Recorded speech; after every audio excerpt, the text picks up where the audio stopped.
So I was talking to you about bands from the 80s that you underappreciated then or dismissed then. Yes. And then later in life came to appreciate.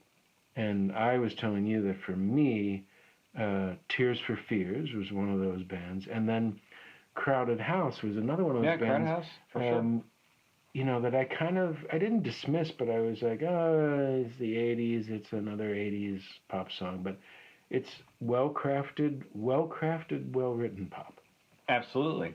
And the cool thing about Crowded House, my experience, I remember them as Split Ends before they became Crowded House. Where they I really? got you. I think I have some Split Ends now. I need a haircut. Split Ends. Split Ends. There you go. Daryl Hall in the It's the picture. early days. The picture of paralyzing when I was doing the video thing. That one picture of you like hanging out in like the garden or whatever, and I was in the garden or whatever where you were barefoot and whatnot. Oof. In that picture. Sure, this was. Oh, you're shooting? Oh, I didn't know you were shooting. I'm always shooting. Anyway, when I was doing a close-up, when you're sleeping. When I was doing the close-up, and I was like, oh, that looks a little like Daryl Hall there. Wow. The Daryl Hall effect. The Daryl Hall flashback. It's the hair, but it's not now. It needs to be parted or something. It's a little scary. Yeah, there's no part. I don't believe in parts. Or parting people. Parting. No division. So, I think this conversation about 80s bands that we underappreciated is a fruitful discussion. And so, even though I didn't underappreciate this band because I bought their album Reach the Beach. Oh, the Fix. Yeah. I liked that album a lot, but I didn't go beyond that album. Did they have anything beyond? Yes. What? No, they had many of them. They have Phantoms, Inc. in the early 90s. Really? I'm a huge fan of the Fix. I saw them two years ago at the Wilbur in Boston there. In Boston? Yeah. You saw them in Boston? Huh? Yeah, I saw them in Boston. Oh, wow. And so they're still doing their thing, huh? Yeah, they tour constantly. Who knew? They reached the beach and that wasn't enough for them. Yeah, they just keep reaching. They went on beaches, land and then... They're from Europe and I think they live here in the States. From Europe? Oh, yeah, I guess they were Brits. Or England. Weren't they? Yeah, they are Brits. Yeah. Leave it to the Brits. Invasion never stops. It never stops. Never stops.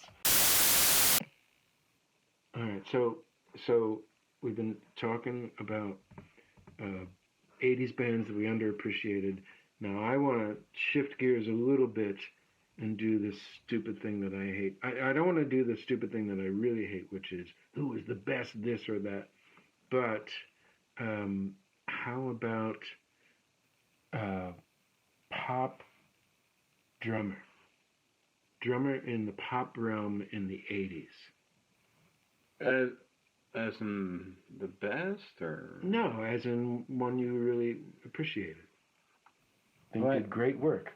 Well, the 80s, I guess. That was. I mean, I know you're going to say Phil Collins. Yeah, I was going to say Phil Collins because he came from such a prog world, right? And then became such a pop guy. And then he was like one of the defining identities of the 80s. Yeah.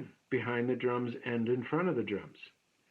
So you got to give it to Phil. You got to give it to Phil. I'm going to throw out one that probably, I don't know how many people remember this guy. His name was Mark Brzezicki, and he was the drummer for Big Country. Oh. And he also was a studio cat, though, and he played drums on the Cult's album Love and some other stuff. He's a great drummer. So Mark Brzezicki, if you're out there, I don't know if you're still living and breathing, or if you're doing other stuff. Well, let's not forget about Bozio, Total Reverse. Oh, Terry Bozio. Started as a pop drummer and then became a prog crazy man. Don't get me started on Bozio. You know, and you need to get closer to the camera because my head looks huge compared to yours. You got to get closer. That's the look we want. That's Bozio. the look. Now our heads look relatively... No. Stay in front. Stay in front. All right. Another important 80s figure was Peter Gabriel. You were talking about, last time, you were talking about Phil Collins coming out of the prog rock scene. Obviously, Peter Gabriel did as well, and made with huge strides in the 80s. So, particularly with his album So. Right. So bass players for Peter Gabriel. Tony Levin. I was going to say Tony Levin, but I only know Tony Levin for Peter Gabriel. I think Tony Levin has exclusively been his bass player. Really? Yes. So that bastard monopolized Tony Levin for the 80s. Yes. Well, except for Tony Levin was also playing with King Crimson. That was, well, yeah, that's right, in the early 80s. And eventually, And yeah. the mid. Yeah, in the 90s too, yeah. And the 90s. Yeah. So Tony Levin, well, you know, I guess when you get the call from Peter Gabriel, you drop everything. Yeah. He probably pays him a ton of money. Probably. Wasn't Peter Gabriel at one point working with monkeys? Making music? I don't know that. I don't think so. I thought he made an album with chimps. A joke. No, it's not a joke. It's Shock the Monkey? No. Well, there is relational taxonomy. There's you know, there's vibrational connectivity there, but no, but I think I heard him on NPR once talking about making music with chimpanzees. Really? Peter Gabriel, yeah. I think so. Unless I dreamt it, which would be a beautiful dream. As much as I love Peter Gabriel, I don't think I could possibly have a discussion with him or even listen to him explaining something musically to me. Why is that? Because he's just like, and he's bald now. And he has a huge head. Oh, yeah. Huger than mine. It's just when he's explaining something, it takes forever for it to come out of him. Really? I mean, I love him. He's awesome. Fucking awesome musician. Great songwriter. Great sound. When he was singing in Genesis, I thought it was like an old man singing for them. I didn't realize, like, oh, it's an 18-year-old kid, you know, back in the day. He didn't sound anything like an old man. Did he? I think so. Oh, when he tried to be, yeah, like he would play the old man, right? Yeah, but in musical box, yeah, but it's still, he kind of had that. He has his voice, like he sounds like an older, chimp-like. Yeah, chimp-like. That's it.